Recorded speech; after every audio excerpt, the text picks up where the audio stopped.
लोकसभा चुनाव से पहले बसपा सुप्रीमो मायावती के भतीजे और उनके उत्तराधिकारी आकाश आनंद गिरफ्तार हो सकते हैं। जी हां, चुनाव से ठीक पहले आकाश आनंद ने कुछ ऐसा कर दिया है कि अब वो कभी भी गिरफ्तार हो सकते हैं और इसी के साथ ही पूरे बसपा खेमे में खलबली मच गई है। आकाश आनंद ने बीजेपी को लेकर एक टिप्पणी की है और इसी टिप्पणी से बीजेपी के नेता काफी गुस्से में है। बीजेपी प्रवक्ता ने यहां तक कह दिया है कि आकाश आनंद को यह टिप्पणी बहुत महंगी पड़ने वाली है। तो चलिए इस वीडियो में बात करते हैं इसी मुद्दे पर, जानते हैं कि आखिरकार आकाश आनंद ने ऐसा क्या कह दिया है कि बीजेपी के नेता इतने गुस्से में आ गए हैं और क्यों उनके ऊपर गिरफ्तारी की तलवार लटक रही है। Hello everyone, I am Himanshu and you are watching Uncut. Lok Sabha चुनाव के प्रचार प्रसार के लिए आकाश आनंद उत्तर प्रदेश के सीतापुर में एक रैली कर रहे थे। इस दौरान उन्होंने बीजेपी पर कई तीखे हमले किए।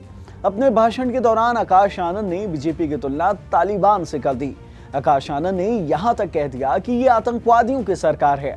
आकाश आनंद ने कहा कि उत्तर प्रदेश में बुलडोजर की सरकार चलती है।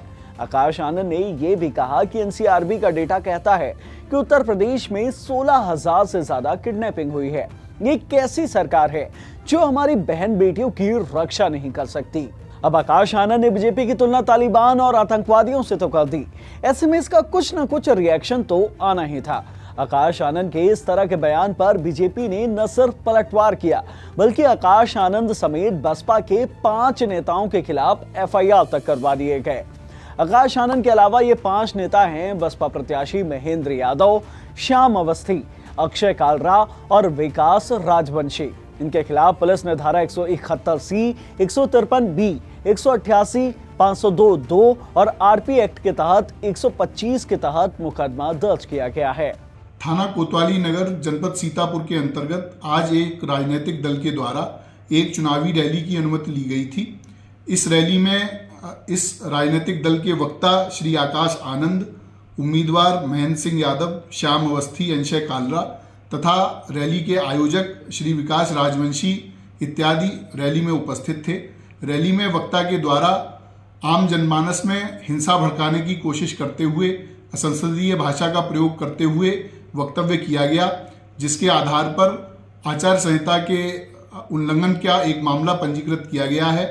इसमें धारा 171C, 153B, 188, 505(2) तथा आरपी एक्ट की धारा 125 के अंतर्गत अभियोग पंजीकृत किया गया है।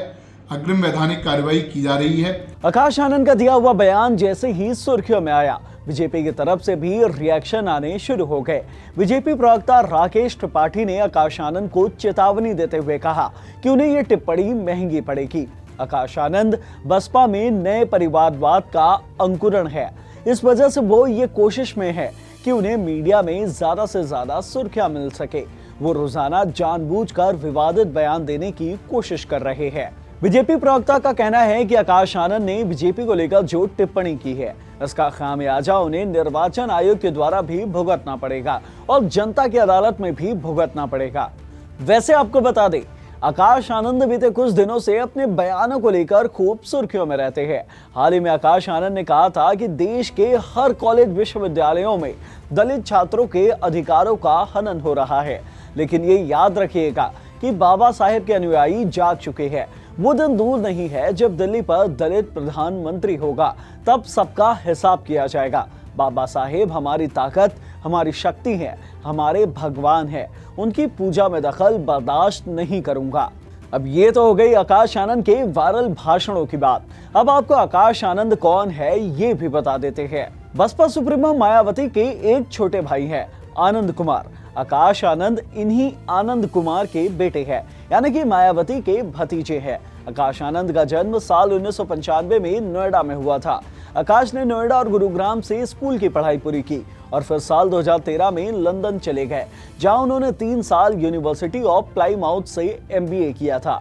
पढ़ाई पूरी करने के बाद आकाश आनंद वापस इंडिया लौट आए। आकाश ने यहाँ पहले अपना बिजनेस किया और फिर पिता का भी बिजनेस संभालने लगे, लेकिन फिर साल 2016 में आकाश अपनी बुआ मायावती के साथ सक्रिय राजनीति में आ गए। यूपी विधानसभा चुनाव के दौरान भी आकाश आनंद ने पार्टी को अच्छे से संभाला था, लेकिन पार्टी कुछ अच्छा प्रदर्शन नहीं कर पाई थी। दिसंबर साल 2023 में मायावती ने आकाश आनंद को अपना उत्तराधिकारी घोषित कर दिया।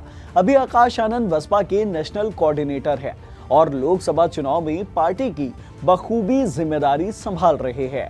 लेकिन अब चुनाव से पहले सीतापुर में रैली के दौरान आकाश ने कुछ ऐसा कह दिया है कि अब उनके खिलाफ एफआईआर हो गई है और अंदेशा है कि उनकी गिरफ्तारी भी हो जाए या फिर चुनाव आयोग कुछ कड़ा एक्शन ले ले। इस मामले में जो भी अपडेट सामने आएंगे वो हम आपको बताते रहेंगे। इस वाले वीडियो में इतना ही। इस वीडियो से मिली जानकारी आपको पसंद आई हो तो इसको लाइक कर लीजिए, शेयर कर लीजिए और हमारे चैनल अनकट को जरूर सब्सक्राइब कर लीजिए। धन्यवाद।